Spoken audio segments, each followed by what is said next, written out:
Number 8, Grant Robertson. Thank you, Mr. Speaker. My question is to the Minister of Justice.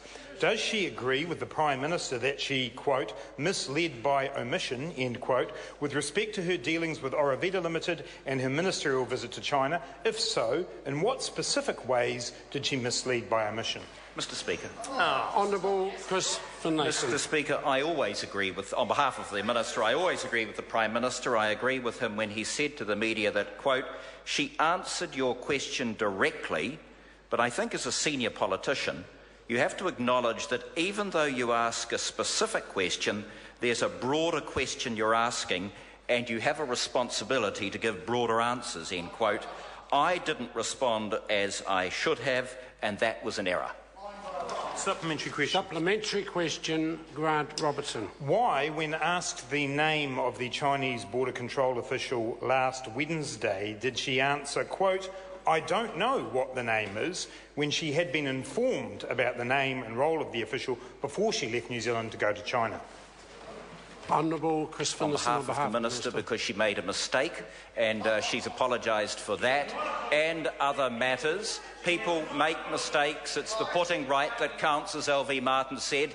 And I would note that that party's never apologised, for example, for the Electoral Finance Act. That won't help the order. Order! Supplementary question, Mr. Speaker. Supplementary question, Grant Robertson. Can the Minister confirm that she is now apologising for misleading the media by saying that she didn't know what the name of the Chinese border official was when she said that last Wednesday?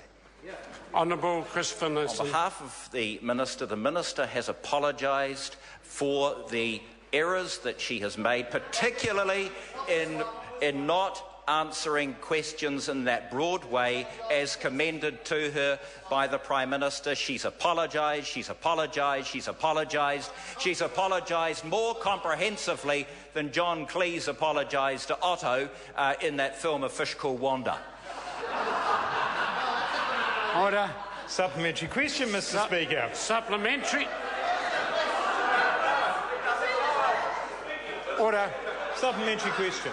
I'm trying to help the member. Supplementary question, Grant Robertson. Why did she describe her trip to Oravita in Shanghai as, quote, popping in on the way to the airport, end quote, when it was a pre-planned visit that was added to her official program for her visit on the 11th of October?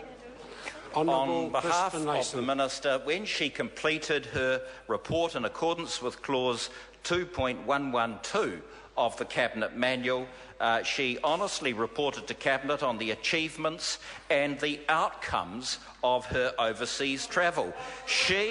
The member will appreciate it's not usual for private dinners to be mentioned in the trip report, unless, as in the case of Chris Carter, that was all that was achieved. Point of order, Mr. Speaker. Order. Order. Point of order, Mr. Speaker. Order. Point of order, Grant Robertson. Mr. Speaker, the question I asked was a reasonably direct one about why she described her trip in a particular way. Order. That was not what the Minister's I answer listened was carefully about. to the question. I listened carefully to the answer. I think on this occasion the answer addressed the question. I accept not to the member's satisfaction. He may have further supplementaries.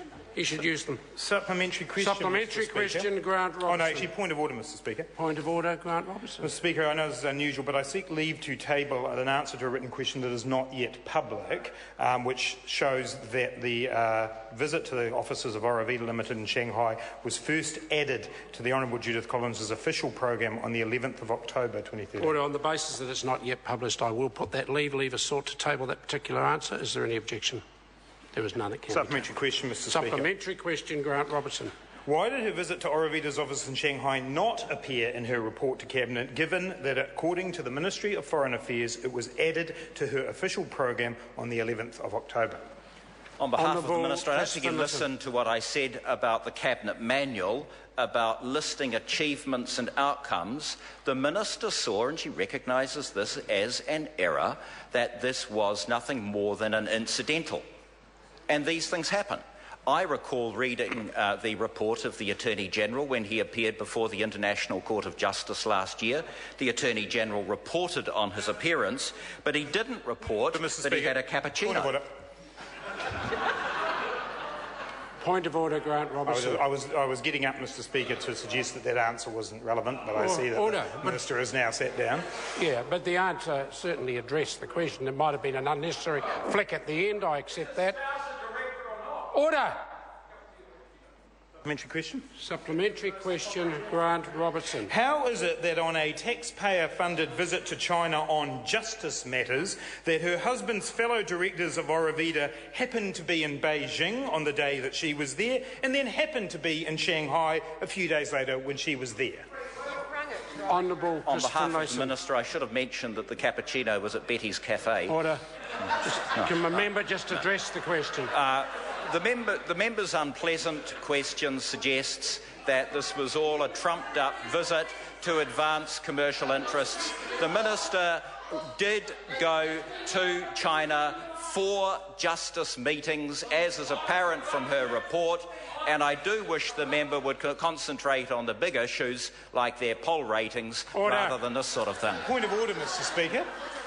Point of order, Grant Robertson. Mr Speaker, I raise what is a potentially serious matter with you, given your role as the person responsible for the precincts here, about what might be happening with the food at Copperfields, because Judith Collins was there at 1 o'clock and she hasn't made it to the House, so something must be wrong.